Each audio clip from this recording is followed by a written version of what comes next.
Arun Solomon, good morning. Good morning Roshini. Good morning Venky. Arun, നമ്മളിപ്പോ ഈ ദിവസം തുടങ്ങുന്നതേ ഞാനും വെങ്കി തന്നെ പറയുകയായിരുന്നു, ഒരുപാട് ദിവസമായി നടക്കുന്ന ഒരു സമരമുണ്ട്. അപ്പോൾ അതിന് ഐക്യദാർഢ്യം പ്രഖ്യാപിച്ചുകൊണ്ട് ഒരുപാട് പേർ അവിടേക്ക് എത്തുന്നത് നമ്മൾ കണ്ടു. ആ സമരം ഇങ്ങനെ ശക്തമായി തുടരുകയുമാണ് അല്ലേ? ഇപ്പോൾ എങ്ങനെയാണ് ഇപ്പോൾ ഈ ദിവസം തുടങ്ങുമ്പോൾ തന്നെ ആ സമരത്തിന്റെ അടുത്തൊക്കെ നിൽക്കുമ്പോൾ എന്താണ് തോന്നുന്നത്? റോഷ്നി എൻ്റെ വെങ്കി, ഇത് സൂചിപ്പിച്ചതുപോലെ തന്നെ സമരം ഇപ്പോൾ ഒരു മാസം പിന്നിടുകയാണ്. അപ്പോൾ ആ അർത്ഥത്തിൽ സമരം കുറച്ചുകൂടി വിപുലമാക്കുന്ന തരത്തിൽ തന്നെയാണ് ആശാപ്രവർത്തകർ മുന്നോട്ട് പോകുന്നത്. അതായത് കുറച്ചുകൂടി നിയമം ലംഘിച്ചുകൊണ്ട് തന്നെ സമരത്തെ ശക്തമാക്കാനായിട്ടുള്ള ഒരു തീരുമാനത്തിലേക്ക് ഇപ്പോൾ ഈ ആശാ വർക്കേഴ്സ് മുന്നോട്ട് പോകാൻ തീരുമാനിച്ചിരിക്കുകയാണ്. കാരണം സർക്കാരിൻ്റെ ഭാഗത്തു നിന്ന് യാതൊരുവിധ അനുകൂല സമീപനവും ഇതുവരെയും ഉണ്ടായിട്ടില്ല എന്നുള്ളത് കണക്കിലെടുത്തുകൊണ്ട് തന്നെയാണ് വരുന്ന ദിവസങ്ങളിൽ സമരം കൂടുതൽ ശക്തമാക്കും. ഒരു രണ്ടാം ഘട്ടത്തിൻ്റെ ഒരു ഭാഗത്തിലേക്കാണ് ഇനി സമരം മുന്നോട്ട് പോകുന്നത്. അതിൻ്റെ ആ ഒരു തലത്തിൽ നിന്ന് നോക്കുമ്പോൾ വരുന്ന മാസം 17-ാം തീയതി സെക്രട്ടേറിയറ്റ് ഉപരോധിച്ചുകൊണ്ട് സമരത്തെ മുന്നോട്ട് കൊണ്ടുപോകാനുള്ള ഒരു നീക്കമാണ് ഇപ്പോൾ ഈ ആശാപ്രവർത്തകർ നടത്തി വരുന്നത്. അതാണ് നമുക്കിപ്പോൾ മനസ്സിലാക്കാൻ സാധിക്കുന്നത്. ഞാനിപ്പോഴുള്ളതും സെക്രട്ടേറിയറ്റിൻ്റെ ഈ സമരം ചെയ്യുന്ന ഈ ഭാഗത്ത് തന്നെയാണ്. എല്ലാവരും ഈ രാവിലെ ഉണർന്നു വരുന്ന കാഴ്ചകളാണ് നമ്മൾ കാണുന്നത്. അതുകൊണ്ട് തന്നെ കുറേ പേരെല്ലാവരും ഇപ്പോഴും ക്ഷീണിതരായിട്ട് ഉറങ്ങുന്നു. കാരണം നമ്മൾ ഈ പറയുന്നത് പോലെ എക്കാലത്തെയും ഏറ്റവും മികച്ച ചൂട് റെക്കോർഡ് ചെയ്തപ്പെട്ട ഒരു സമയത്തിലൂടെയാണ് കടന്നു പോകുന്നത്. അതുകൊണ്ട് തന്നെ പലരും ഈ ഉച്ചവെയിലൊക്കെ ഈ സമരത്തെ അതിജീവിച്ചുകൊണ്ട് മുന്നോട്ട് പോകുമ്പോൾ നമുക്ക് ആ ഒരു സമരത്തിന് നേരെ കണ്ണടച്ച് നിൽക്കുന്ന സർക്കാരിനെയാണ് പലപ്പോഴും നമ്മൾ കണ്ടത്. അവരുടെ ഉന്നയിച്ച ആവശ്യങ്ങൾ ഏറ്റവും ന്യായമായിട്ടുള്ള, ഏറ്റവും അടിസ്ഥാനപരമായിട്ടുള്ള ആവശ്യങ്ങൾ ഉന്നയിച്ചപ്പോൾ പോലും അതിലൊന്നും തന്നെ ചർച്ച ചെയ്യാതെ ആ സമരത്തെ പൂർണ്ണമായിട്ടും അവഹേളിക്കുന്ന കാഴ്ചകളാണ് പലപ്പോഴും കണ്ടത്. CPM-ൻ്റെയും CITU-ൻ്റെയും നേതാക്കൾ ഒന്നടങ്കം ഈ സമരത്തെ അടിച്ചമർത്തുന്ന, പലപ്പോഴും അടിച്ചമർത്താനായിട്ടുള്ള എല്ലാ ശ്രമങ്ങളും നടത്തിയെങ്കിലും ആ ശ്രമങ്ങളെയൊക്കെ അതിജീവിച്ചുകൊണ്ട് മുന്നോട്ട് പോയ ആശാപ്രവർത്തകരാണ്. അവരിപ്പോൾ ഉണർന്നു വരുന്ന കാഴ്ചകൾ, ഇപ്പോൾ നേരം പുലർന്നു, ഇനി ആ സമരത്തിനെ ഇനി ഏത് തലത്തിലേക്ക് മുന്നോട്ട് കൊണ്ടുപോകുമെന്ന് നമുക്ക് അവരോട് തന്നെ ചോദിക്കാം. ചേച്ചി, ഇപ്പോൾ രാവിലെ കുറച്ച് പ്രവർത്തകർ മാത്രമേ ഉള്ളൂ, ഒരു രണ്ടാം ഘട്ടമായിട്ട് മുന്നോട്ട് പോവുകയാണ്. എങ്ങനെയാണ് മുന്നോട്ട് പോകാൻ തന്നെ തീരുമാനം? ഞങ്ങളുടെ പിന്നെ ഇതെല്ലാം ആവശ്യങ്ങളെല്ലാം അംഗീകരിക്കുന്നത് വരെ ഞങ്ങൾ ധൈര്യപൂർവ്വം മുന്നോട്ട് തന്നെ പോകും. വരുന്ന ദിവസം സെക്രട്ടേറിയറ്റ് ഉപരോധിക്കാൻ ഒരു തീരുമാനമുണ്ടല്ലോ? ഉണ്ട്. എല്ലാ ജില്ലകളിൽ നിന്ന് ആൾക്കാർ വരും, ഞങ്ങൾ ഉപരോധിക്കും. ഞങ്ങളുടെ സമരം വിജയിക്കുന്നത് വരെ ഞങ്ങളിവിടെ നിന്ന് മാറില്ല. റോഷ്നി, അത് തന്നെ ഈ സമരത്തെ പൂർണ്ണമായിട്ടും അടിച്ചമർത്തുന്നതിനപ്പുറം CITU-ൻ്റെ ചില നേതാക്കളിൽ നിന്നും ചില അപകീർത്തിപ്പെടുത്തുന്ന ചില പരാമർശങ്ങളുണ്ടായി. അതിൽ പ്രധാനമായും CITU-ൻ്റെ സംസ്ഥാന സെക്രട്ടറി ആയിട്ടുള്ള CN ഗോപിനാഥിനെതിരെ ഏറ്റവും ഒടുവിൽ പറഞ്ഞ ഒരു പരാമർശമുണ്ട്. ഇവിടെ മഴ പെയ്യുന്ന ഒരു സമയത്ത് MP ആയിട്ടുള്ള സുരേഷ് ഗോപി ഇവിടെ വന്ന് കൊട കൊടുക്കുന്ന ഒരു വാർത്ത അത് പുറത്തു വന്നിരുന്നു. അതിന് സമാനമായിട്ട് പിറ്റേന്ന് മാർച്ച് 3-ാം തീയതി CN ഗോപിനാഥ് നടത്തിയ പരാമർശം, കൊട കൊടുക്കുന്നതിനൊപ്പം MP സുരേഷ് ഗോപി ഉമ്മ കൂടി കൊടുത്തിട്ടുണ്ടോ എന്നൊരു പരാമർശം നടത്തിയിരുന്നു. ആ പരാമർശത്തിനെതിരെ ഇപ്പോൾ ഈ ആശാ വർക്കേഴ്സിൻ്റെ സംസ്ഥാന സെക്രട്ടറി ആയിട്ടുള്ള MM ബിന്ദു കഴിഞ്ഞ ദിവസമാണ് അപകീർത്തി നോട്ടീസ് അയച്ചിട്ടുള്ളത്. അതിൽ വ്യക്തമായി മാപ്പ് പറഞ്ഞ് ആ പ്രസ്താവന പിൻവലിക്കണം, അല്ലാത്ത പക്ഷം 10 കോടി രൂപ നഷ്ടപരിഹാരം നൽകണമെന്നുള്ളൊരു ആവശ്യമാണ് പ്രധാനമായും ഉന്നയിച്ചിരിക്കുന്നത്. ഈ തലത്തിൽ കൂടുതൽ ഇങ്ങോട്ട് 2-3 പരാതികൾ അല്ലെങ്കിൽ 2-3 കേസുകളൊക്കെ ഇവർക്കെതിരെ എടുത്തുകൊണ്ട് ഈ സമരത്തെ അടിച്ചമർത്താൻ സർക്കാരും CITU-യും ശ്രമിച്ചുവെങ്കിൽ ഇപ്പോൾ തിരിച്ചും അതുപോലെയുള്ള വക്കീൽ നോട്ടീസുകൾ അയച്ചുകൊണ്ട് മുന്നോട്ട് പോകാനാണ് ശ്രമിക്കുന്നത് എന്നുള്ളതാണ് ആശാ വർക്കർമാരുടെ സമരത്തെ നമ്മൾ നോക്കുമ്പോൾ കാണാൻ കഴിയുക. സമൂഹത്തിന്റെ സെക്രട്ടേറിയറ്റ് ഉപരോധിക്കുകയാണ്. മറ്റൊന്ന്, ഈ മറ്റന്നാൾ തിരുവനന്തപുരത്തുള്ള സ്ത്രീകളും മറ്റ് ജില്ലകളിൽ നിന്നെല്ലാം സ്ത്രീകൾ ഒഴുകിയെത്തി അവിടെ ആറ്റുകാലിൽ വന്ന് പൊങ്കാലയിടുമ്പോൾ ഈ ആശാ പ്രവർത്തകർ സമര പൊങ്കാലയാണ് ഇടാൻ പോകുന്നത്. അപ്പോൾ അവരോടൊന്ന് ചോദിക്കൂ, എങ്ങനെയായിരിക്കും ആ സമര പൊങ്കാല? ആ ദിവസം ഇത് കൂടുതൽ ശ്രദ്ധിക്കാൻ വേണ്ടി ഇപ്പോൾ വനിതാ ദിനം അവർ നല്ല രീതിയിൽ സമരത്തിന്റെ മാർഗത്തിലൂടെ ഉപയോഗിക്കുന്ന നമ്മൾ കണ്ടു. അടുത്തത് ആറ്റുകാൽ പൊങ്കാലയാണ് ഇനി അവർ ഉപയോഗിക്കാൻ പോകുന്നത്. അപ്പോൾ അത് അവർക്കൊരു ലക്ഷ്യമുണ്ട്, അത് വിജയിക്കുക എന്നുള്ളതിൽ ഉറച്ചു നിൽക്കുകയാണ് അവർ. എങ്ങനെയായിരിക്കും സമര പൊങ്കാല?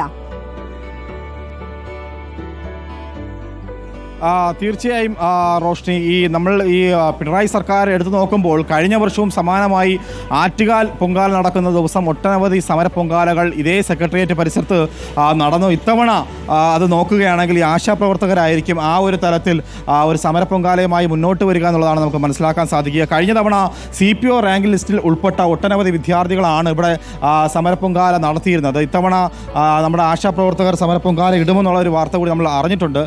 ചേച്ചി, വരുന്ന ആറ്റുകാൽ പൊങ്കാല ഇനി ഒരു ദിവസം മാത്രമേ ഉള്ളൂ, 13-ാം തീയതിയാണ്. ഇവിടെ സമര പൊങ്കാല നടത്താനായിട്ട് തീരുമാനിച്ചിരിക്കുന്നതാണ് അല്ലേ? പൊങ്കാല നടത്തുന്നുണ്ട്. ഞങ്ങൾ എല്ലാ ദിവസവും ഉച്ചയ്ക്ക് കഞ്ഞി വയ്ക്കും, അന്ന് പൊങ്കാല ഇടും. ഈ വ്യാഴാഴ്ചയുടെ അന്ന് പൊങ്കാല ദിവസം എല്ലാ ആശമാരും പങ്കെടുക്കുന്നുണ്ട്. മറ്റു ജില്ലകളിൽ നിന്ന് പോലും ഇവിടെ വരുന്നുണ്ട്. അപ്പം ഞങ്ങൾ ആശമാർ വീട്ടിൽ പോകുന്നില്ലേ, ഇനി ഈ 3 ദിവസം ആരും പോകില്ല, ഇവിടെ കിടന്ന് ഇവിടെ പൊങ്കാലയ്ക്കുള്ള സജ്ജീകരണം ചെയ്യുകയാണ്. ഞങ്ങൾക്ക് എന്താണോ ഇതിനൊരു അറുതി വരുന്നത്, ഇതിനൊരു തീരുമാനം ഉണ്ടാക്കാതെ ഞങ്ങൾ പോകില്ല. ഇനി പൊങ്കാലല്ല, എന്ത് വന്നാലും ഞങ്ങൾ ഇവിടെ തന്നെ എല്ലാം ചെയ്യും. സമരത്തിന്റെ ഒരു ബദലായിട്ട് തന്നെയാണ് ഇത് കാണുന്നതല്ലേ ഈ പൊങ്കാല? തന്നെയാണ്. ഞങ്ങൾ വീടുകളിൽ പോകേണ്ട സ്ത്രീകളാണ് ഇവിടെ തന്നെ ഇപ്പോൾ നിൽക്കേണ്ട ഒരവസ്ഥ. ആറ്റുകാൽ പൊങ്കാല എന്ന് പറയുന്ന ഏറ്റവും വലിയ കാര്യമാണെന്ന് അറിയാം. ഇതിന് പോലും ഞങ്ങളെ ഒരു ചർച്ച ചെയ്ത് മാറ്റി ഞങ്ങളെ വീടുകളിൽ പറഞ്ഞയക്കാത്ത ഗവൺമെൻറ്റിൻ്റെ കൂടെ ഞങ്ങൾ ഇത് തന്നെ ചെയ്യും. ഇതിനി എത്ര നാൾ നീണ്ടുപോയാലും ഇനി ചിലപ്പോൾ പൊങ്കാല ആയിരിക്കും, അടുത്ത് വേറെ എന്തെങ്കിലും വരും, എല്ലാം ഞങ്ങൾ ഇവിടെ കിടന്ന് തന്നെ ചെയ്യും. പക്ഷേ ഞങ്ങൾക്ക് ഇതിനൊരു തീരുമാനം ഉണ്ടാക്കണം, ചർച്ച ചെയ്ത് അവർ ഒരു തീരുമാനം ഉണ്ടാക്കട്ടെ. ഈ ഓണററിയം സംബന്ധിച്ച് മന്ത്രി വീണ ജോർജ് നിയമസഭയെ തെറ്റിദ്ധരിപ്പിച്ചു എന്നുള്ളതാണ് പ്രതിപക്ഷം ഉന്നയിക്കുന്നത്. ഇപ്പോൾ സിക്കിമിൽ ഓണററിയം നൽകുന്നത് സംബന്ധിച്ച് തെറ്റായ വിവരങ്ങൾ നിയമസഭയിൽ ബോധിപ്പിച്ചു എന്ന് പറയുന്നുണ്ട്. ഇന്നിപ്പോൾ സഭയിൽ നടക്കുകയാണ്.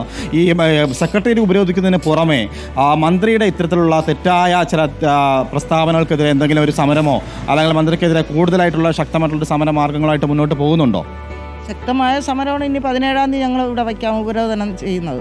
പക്ഷേ ഇത് അവരെ എന്ത് പറഞ്ഞാലും അവർ പറയുന്ന കള്ള അവർ വീണ്ടും ആവർത്തിക്കല്ലേ, പല പ്രാവശ്യം ഇത് ആവർത്തിക്കല്ലേ. 10,000 രൂപ അല്ല എന്ന് സിക്കിമിൽ 10,000 അല്ല എന്ന് അവർ വീണ്ടും വീണ്ടും പറയണത്. എന്ത് അടിസ്ഥാനത്തിലാണ് വീണ്ടും വീണ്ടും ഈ കള്ള ആവർത്തിക്കണമെന്നാണ് ഞങ്ങൾക്ക് അറിഞ്ഞുകൂടാത്തത്. എന്താണ് അവർക്ക് കൊടുക്കേണ്ട തെളിവ്? ഈ തെളിവ് അവർ പറയുന്ന പ്രസ്താവന തെറ്റാണ്.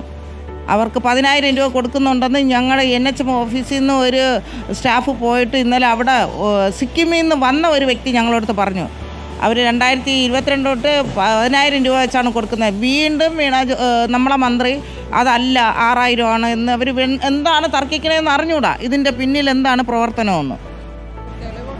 റോഷ്നി, ഇന്നിപ്പോൾ സഭ കൂടി നടക്കുകയാണ്. ആ ഒരു പശ്ചാത്തലത്തിൽ പ്രതിപക്ഷം ഈ മന്ത്രി വീണ ജോർജിൻ്റെ ഈ പരാമർശത്തിനെതിരെ അവകാശ ലംഘന നോട്ടീസ് കൂടി നൽകാനായിട്ട് തീരുമാനിച്ചിട്ടുണ്ട് എന്നുള്ളതാണ് മറ്റൊരു പ്രധാനപ്പെട്ട വാർത്ത. സഭ നടക്കുന്ന പശ്ചാത്തലത്തിൽ ഈ ഓണറിയം സംബന്ധിച്ച് കൃത്യമായിട്ടുള്ള വിവരം നൽകേണ്ടുന്ന ഒരു മന്ത്രി അത് സഭയെ തെറ്റിദ്ധരിപ്പിച്ചുകൊണ്ട് തെറ്റായ വിവരങ്ങൾ നൽകി എന്നുള്ളതാണ് പ്രതിപക്ഷത്തിൻ്റെ പ്രധാനപ്പെട്ട ആരോപണം. അതിലെല്ലാം ഉപരി ഇപ്പോൾ കടൽ മണൽ ഖനനം നടക്കുന്നുണ്ട്, അതുപോലെ തന്നെ വന്യജീവി ആക്രമണം. ഇത് സംബന്ധിച്ചിട്ടുള്ള ചോദ്യങ്ങളും ഇന്ന് സഭയ്ക്ക് മുന്നിൽ പ്രതിപക്ഷം ഉന്നയിക്കും എന്നുള്ളതാണ് മറ്റൊരു പ്രധാനപ്പെട്ട കാര്യം എന്നുള്ളതാണ് റോഷ്നി ഇതിനോട് കൂട്ടി നമുക്ക് വായിക്കേണ്ടത്. യെസ്, എന്തായാലും ഒരു മാസമായി ആശാപ്രവർത്തകർ മഴയും വെയിലും എല്ലാം കൊണ്ട് സെക്രട്ടേറിയറ്റിൻ്റെ പടിക്കൽ സമരമിരിക്കുന്നു. ഒരു നല്ല ജീവിതം ജീവിക്കാൻ വേണ്ടി കുറച്ച് വേതനം കൂട്ടിക്കിട്ടണമെന്ന് മാത്രമാണ് അവരുടെ ആവശ്യം. പക്ഷേ സംസ്ഥാന സർക്കാർ അവർ ചർച്ചയ്ക്ക് പോലും വിളിക്കാതെ ഇത്തരം രീതിയിൽ ചെയ്യുന്നത് ഒരു ക്രൂരത തന്നെയാണ്. ശരി അരുൺ, മറ്റൊരു വാർത്ത, ഈ വെഞ്ഞാറമൂട് കൂട്ടക്കൊലപാതക കേസിലേക്ക് വരാം. അപ്പോൾ അതിൽ 2ാം ഘട്ട തെളിവെടുപ്പ് ഇന്നുണ്ടാകുമെന്ന് നമ്മൾ അറിയുന്നുണ്ട്. മാത്രമല്ല അഫാനെ ചുള്ളാളത്തെ വീട്ടിലെത്തിച്ചാണ് ഇന്ന് തെളിവെടുപ്പ് നടത്തുക അല്ലേ അരുണ്? തീർച്ചയായും വെങ്കി ആൻഡ് റോഷ്നി, ഈ വെഞ്ഞാറമൂട് കൂട്ടക്കൊലപാതകവും അതിൻ്റെ ഒരു 2ാം ഘട്ട തെളിവെടുപ്പിലേക്ക് കാര്യങ്ങൾ കടന്നിരിക്കുകയാണ്.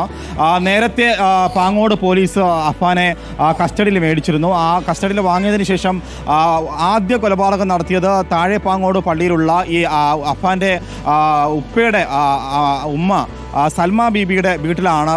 അവിടെ പാങ്ങോട് പോലീസ് കൊണ്ടുപോയി തെളിവെടുപ്പ് നടത്തിയിരുന്നു. പ്രധാനമായും സൽമ ബീബിയുടെ വീടും അതുപോലെ തന്നെ ഈ കൊലപാതകത്തിനായിട്ട് ഉപയോഗിച്ച ചുറ്റിക വാങ്ങിയ കട അടക്കമുള്ള സ്ഥലങ്ങളിൽ ATM അടക്കമുള്ള സ്ഥലങ്ങളിലാണ് ആ തെളിവെടുപ്പ് നടത്തി അത് പൂർത്തിയാക്കിയിരുന്നു. ഇപ്പം ഏറ്റവും ഒടുവിൽ കഴിഞ്ഞ ദിവസമാണ് ഈ കിളിമാനൂർ പോലീസ് അഫാനെ നെടുമങ്ങാട് കോടതിയിൽ നിന്നും കസ്റ്റഡി വാങ്ങിയത്. 3 ദിവസത്തെ കസ്റ്റഡിയാണ് ഇപ്പോൾ കോടതി ഈ കിളിമാനൂർ പോലീസിന് നൽകിയിരിക്കുന്നത്. അതിൻ്റെ അടിസ്ഥാനത്തിൽ ഇന്നിപ്പോൾ തെളിവെടുപ്പിനായിട്ട് കിളിമാനൂർ കിളിമാനൂർ SHOയുടെ നേതൃത്വത്തിലുള്ള സംഘം ഈ അഫാനെ കൊണ്ടുപോകുമെന്നുള്ള വിവരം കൂടി നമുക്ക് ലഭിക്കുന്നുണ്ട്. പ്രധാനമായിട്ടും ഈ കൊലപാതകം നടത്തിയ രണ്ടാമത് സൽമാ ബീബിയെ കൊലപാതകം നടത്തിയതിനു ശേഷം തിരിച്ചെത്തുന്നത് ചുള്ളാളത്തുള്ള ഈ അബ്ദുൾ റഹീമിൻ്റെ ജ്യേഷ്ഠനായിട്ടുള്ള ലത്തീഫിൻ്റെ വീട്ടിലേക്കാണ്. പലപ്പോഴും പണം ആവശ്യപ്പെട്ടപ്പോഴും ഈ പണം നൽകാനായിട്ട് ലത്തീഫ് തയ്യാറായിരുന്നില്ല. മാത്രമല്ല ഈ അമിതമായിട്ടുള്ള ദൂർത്തൊക്കെ ഈ അഫാൻ്റെ ജീവിത ശൈലിയിലുണ്ടായിരുന്നു എന്നുള്ളതാണ് നമുക്ക് അറിയാൻ കഴിഞ്ഞത്. ഇതിനെയൊക്കെ എതിർത്തിരുന്ന പ്രധാനപ്പെട്ട വ്യക്തികളായിരുന്നു സൽമാ ബീബിയും അതുപോലെ തന്നെ സൽമാ ബീബിയുടെ മകനായിട്ടുള്ള ഈ ലത്തീഫും അതുപോലെ അദ്ദേഹത്തിൻ്റെ ഭാര്യ സജിദ ബീബിയും. അപ്പോൾ ഇവർക്കെതിരെ പലപ്പോഴും ഒരു വൈരാഗ്യവും പകയും ഒക്കെ ഈ അഫാൻ ഉണ്ടായിരുന്നു. അതിൻ്റെ അടിസ്ഥാനത്തിലാണ് ഇവരുടെ വീട്ടിൽ ചെന്നതും ഈ രണ്ടുപേരെയും അന്നേ ദിവസം തന്നെ കൊലപ്പെടുത്തിയത്. ഈ കൊലപാതകം നടന്ന ഈ ചുള്ളാളത്തുള്ള വീട്ടിൽ SN പുരം എന്ന് പറയുന്ന സ്ഥലത്തെ വീട്ടിലെത്തിച്ച് ഇപ്പോൾ കിളിമാനൂർ പോലീസ് ഇന്ന് തെളിവെടുപ്പ് നടത്തുമെന്നുള്ളതാണ് നമുക്ക് ലഭിക്കുന്ന വിവരം. ഇതിനുശേഷമായിരിക്കും ഈ അഫാൻ്റെ പേരുമലയിലുള്ള വീട്ടിൽ തെളിവെടുപ്പ് നടത്തുക. അത് ഇതിൻ്റെ ഈ 3 ദിവസത്തെ കസ്റ്റഡി പൂർത്തിയായതിനു ശേഷം പൂർണ്ണമായിട്ടും തെളിവെടുപ്പുകൾ പൂർത്തിയായതിനു ശേഷം വെഞ്ഞാറമൂട് പോലീസ് സ്റ്റേഷൻ്റെ പരിധിയിലാണ് ഈ പേരുമല വീട് വരുന്നത്. ഈ പേരുമല വെഞ്ഞാറമൂട് പോലീസ് അഫാനെ 3ാം ഘട്ടത്തിൽ കസ്റ്റഡിയിൽ വാങ്ങിയതിനു ശേഷമായിരിക്കും പേരുമല വീട്ടിലെത്തിച്ച് തെളിവെടുപ്പ് നടത്തുക. വെങ്കിയ റോഷ്നി, ഇതിന് മറ്റൊന്ന് ഇന്നിപ്പോൾ നിയമസഭ നടക്കുകയാണ്. നമ്മൾ നേരത്തെ പറഞ്ഞതുപോലെ അപ്പോൾ സഭയിൽ ഇന്ന് പ്രതിപക്ഷം അടിയന്തര പ്രമേയ നോട്ടീസിനും കൂടി ഒരു ലക്ഷ്യം വെക്കുന്നുണ്ട്. പ്രധാനമായിട്ടും ഈ വയനാട് പുനരധിവാസവുമായി ബന്ധപ്പെട്ട് സർക്കാർ വലിയൊരു വീഴ്ച വരുത്തുന്നു. വളരെയധികം കാര്യങ്ങൾ വളരെ വേഗത്തിൽ നടത്തേണ്ടുന്ന ഒരു സർക്കാർ അതിൽ വളരെ വീഴ്ച വരുത്തി പുനരധിവാസം ഊട്ടിയുറപ്പിക്കേണ്ടുന്ന സർക്കാർ അതിൽ വീഴ്ച വരുത്തുകയും അത് വൈകിപ്പിക്കുകയും ചെയ്തുവെന്ന് ചൂണ്ടിക്കാണിച്ചുകൊണ്ട് അടിയന്തര പ്രമേയ നോട്ടീസ് നൽകാനായിട്ടുള്ള ഒരു ലക്ഷ്യം കൂടി ഇപ്പോൾ പ്രതിപക്ഷം വെക്കുന്നുണ്ട്.